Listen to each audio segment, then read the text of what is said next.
Salut tout le monde, j'espère que vous allez bien, c'est Paulette de Poppy Bijoux. Donc aujourd'hui, on va faire ce bracelet. Donc la question qui m'a été posée, c'était comment faire un tissage pondo. Donc c'est un tissage africain qui est très sympa. Là, j'ai fait un truc assez simple. Vous pouvez décider de faire un motif si vous le voulez, mais je vous montre juste la technique ici et je vous montre aussi comment faire le tissage du fermoir en T. Donc j'espère que ça va vous plaire. Je vous laisse donc avec le matériel. À tout de suite. Pour le tissage pondo, vous aurez besoin de rocailles taureau ou ornella ou même des miyuki rondes, pas des miyuki délicats, des miyuki rondes. J'ai pris ici des 9-0 et des 8-0. Ici, j'ai des 8-0 qui sont un peu plus grosses et les 9-0 qui sont un peu plus petites, à peine en dessous des 8-0. Plus le chiffre est petit, plus les perles sont grosses. Ensuite, une aiguille de taille 10. Pour commencer, j'ai pris une perle de blocage d'une couleur différente. Je laisse environ 30 cm comme à chaque fois pour pouvoir revenir plus tard et finir mon bracelet. Je bloque ma perle.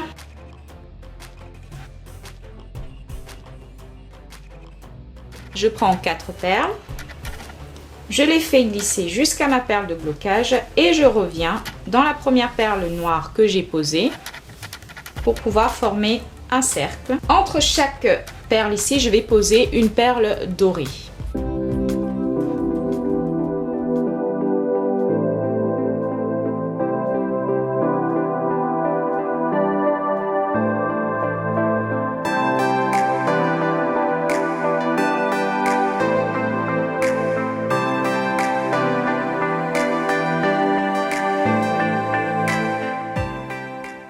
Et ensuite, je vais me positionner ici.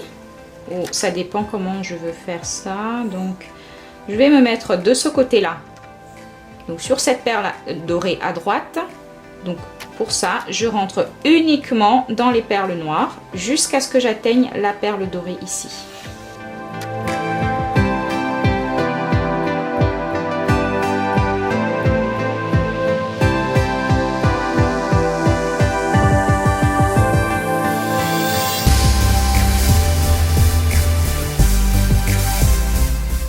Et je prends 4 perles noires. Je reviens dans cette perle-là. Donc mon fil que j'utilise est ici. Donc je vais suivre ce fil-là en revenant dans la perle pour former un cercle. Je rentre dans la perle noire qui est juste après. Et ensuite, je vais mettre une perle dorée entre chaque perle noire.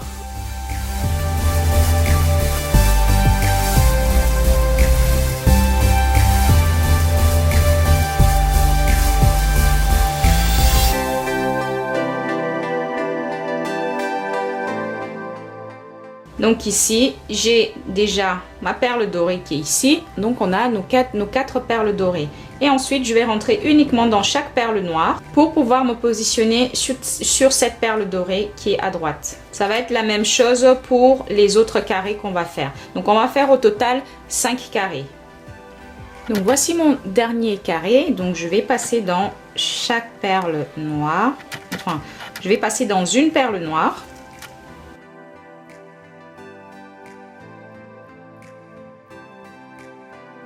Et dans la perle dorée, ici. Dans cette perle dorée. Et je vais poser mes 4 prochaines perles noires. Donc je reviens dans cette perle noire, dans cette perle dorée pour poser mon petit cercle de perles noires. Et je remonte dans la perle noire ici. Je viens juste de me rendre compte que mon micro n'était pas branché à ma caméra. Donc voilà, j'espère que le son est un peu mieux. Donc je prends mes perles dorées que je vais placer à chaque fois entre mes perles noires.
Je pose mes 2 dernières perles dorées.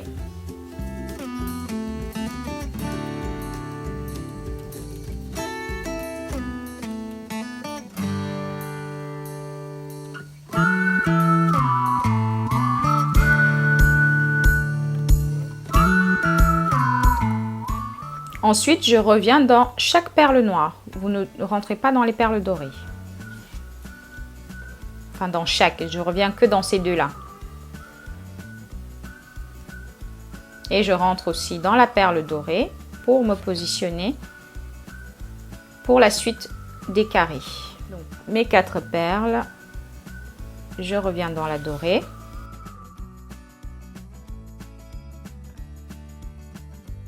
Je rentre dans la perle noire qui est juste à côté. Je pose mes 2 perles dorées entre chaque perle noire. C'est assez répétitif, hein, donc je vous laisse regarder.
Une fois que vous avez eu la longueur que vous désirez, donc ici moi j'ai 14,5 cm. Vers la fin de mon bracelet, donc comme on a dit qu'on faisait 5 carrés, donc je vais faire le dernier carré avant de finir le bracelet. Donc je prends mes 5 dernières perles noires, mes 4 dernières perles noires, pardon, et je reviens bien sûr dans la perle dorée pour former le petit cercle. Et je finis de fixer ce dernier petit carré.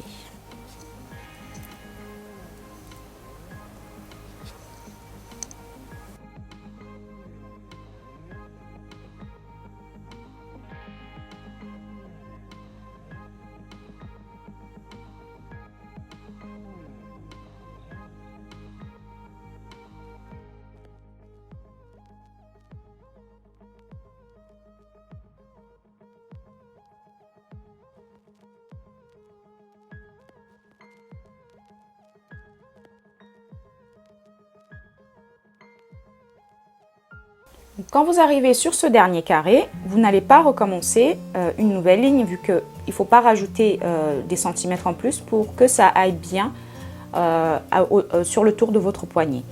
Donc, ce que je vais faire, c'est je vais me mettre au niveau de ce carré-là pour pouvoir faire une pointe comme ici. Donc, je vais construire ces trois derniers carrés ici. Et ensuite, on va faire l'autre partie du fermoir. Donc, je passe dans ces deux perles ici pour pouvoir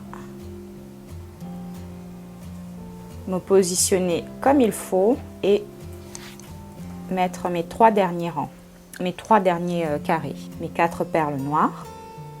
Je fais comme avec les autres carrés, je le pose et je mets une perle dorée entre chaque perle noire.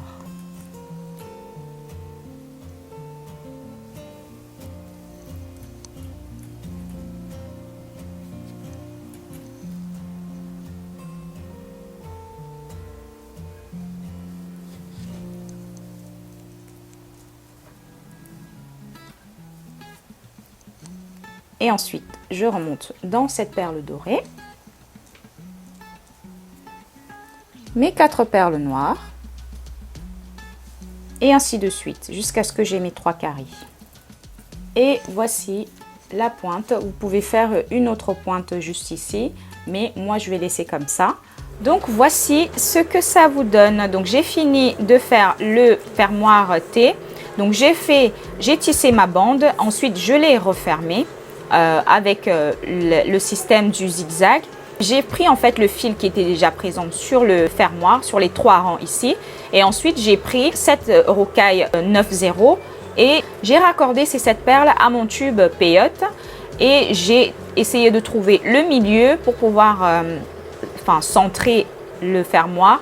Et il faut bien laisser une petite marge ici pour que le fermoir puisse rentrer facilement dans l'anneau en perles que vous avez créé. Et ensuite, quand j'ai fini de bien renforcer mon fermoir tube, je suis revenue dans quelques carrés, j'ai fait des allers-retours, j'ai resserré des parties qui n'étaient pas bien resserrées et ensuite j'ai fait un nœud et j'ai coupé, et donc ça vous donne ce bracelet qui va parfaitement au poignet, donc à la taille exacte de mon poignet. Pour le prochain tuto, je vous montrerai comment faire le tissage Saint-Pétersbourg. C'est assez facile à faire, donc j'espère que ça vous plaira.